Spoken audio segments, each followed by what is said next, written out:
नमस्कार। कई बार लगता है कि अदालतों के चक्कर तो कभी खत्म ही नहीं होंगे। क्या कोई और रास्ता है? आज हम इसी के एक जवाब पर बात करेंगे। लोक अदालतें, जिन्हें जनता की अदालत भी कहते हैं। हम देखेंगे कि ये क्या है, कैसे काम करती हैं, इसके पीछे कानून क्या है, नालसा की भूमिका, कुछ अदालती फैसले भी देखेंगे। मकसद ये समझना है कि ये आम आदमी के लिए न्याय को कितना सुलभ और तेज बनाती हैं। बिल्कुल। और देखिए, लोक अदालत का जो आइडिया है वो नया नहीं है। इसकी जड़ें तो गांधी जी के सिद्धांतों और हमारी जो पुरानी पंचायत व्यवस्था है उसमें मिलती हैं। हाँ, मतलब बातचीत से हल निकालने वाली बात। हाँ बिल्कुल, कि भाई हर चीज के लिए लड़ना ही जरूरी नहीं, बैठकर सुलह समझौते से भी बात बन सकती है। इसको कानूनी शक्ल मिली 1987 के कानूनी सेवा प्राधिकरण अधिनियम से।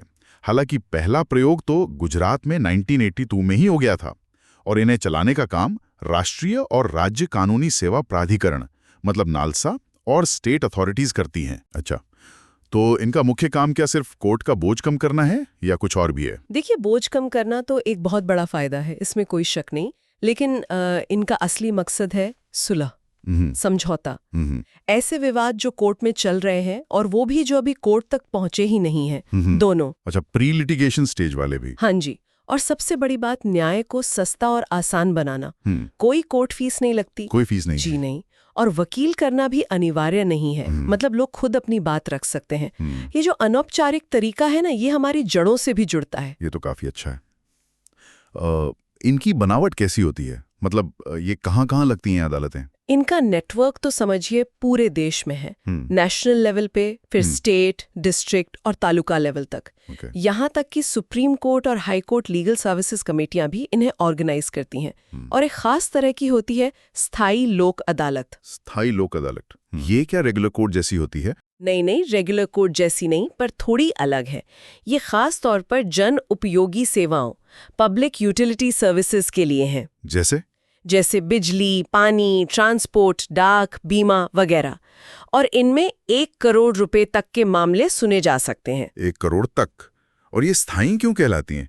मतलब बाकी लोक अदालतों से कैसे अलग हैं ये? इनमें सबसे बड़ा फर्क ये है कि अगर पार्टियों में समझौता नहीं हो पाता है तो भी स्थायी लोक अदालत मेरिट मतलब गुण दोष के आधार पर फैसला सुना सकती है। ओह, ये तो महत्वपूर्ण है। हाँ, पर शर्त यह है कि मामला क्रिमिनल नेचर का न हो। जबकि जो सामान्य लोक अदालतें हैं उनमें अगर समझौता नहीं हुआ तो केस वापस रेगुलर कोर्ट में चला जाता है। समझ गया। इनके अलावा वो नेशनल लोक अदालतें भी होती हैं। आजकल तो ये काफी नियमित रूप से लगती हैं, साल में कई बार। जैसे आपने बताया 2025 में मार्च, मई, सितंबर, दिसंबर के दूसरे शनिवार को लगेंगी। और दूर दराज के इलाकों के लिए मोबाइल लोक अदालतें भी हैं। ठीक है, तो कौन कौन से मामले जा सकते हैं लोक अदालतों में? क्या कोई सीमा है? हाँ, दायरा काफी बड़ा है। अदालतों में जो सिविल केस पेंडिंग है वो जा सकते हैं। फिर वो क्रिमिनल केस जिनमें समझौता मुमकिन है, जिन्हें हम शमनीय या कंपाउंडेबल अपराध कहते हैं। जैसे वो चेक बाउंस वाले मामले, एनआई एक्ट वाले। हाँ बिल्कुल, वो बहुत कॉमन है लोक अदालतों में।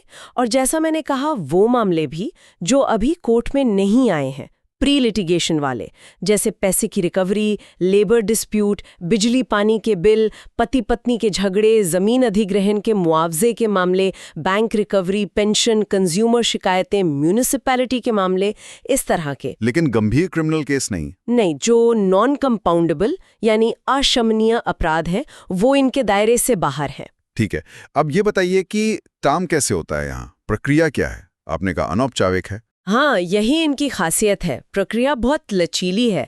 कोई लंबे चौड़े नियम कानून नहीं, जैसे सिविल प्रोसीजर कोड या इंडियन एविडेंस एक्ट, वो यहाँ सख्ती से लागू नहीं होते। तो फिर फैसला कैसे होता है? देखिए, यहाँ जो सदस्य होते हैं उनमें एक जज और वकील या सामाजिक कार्यकर्ता हो सकते हैं।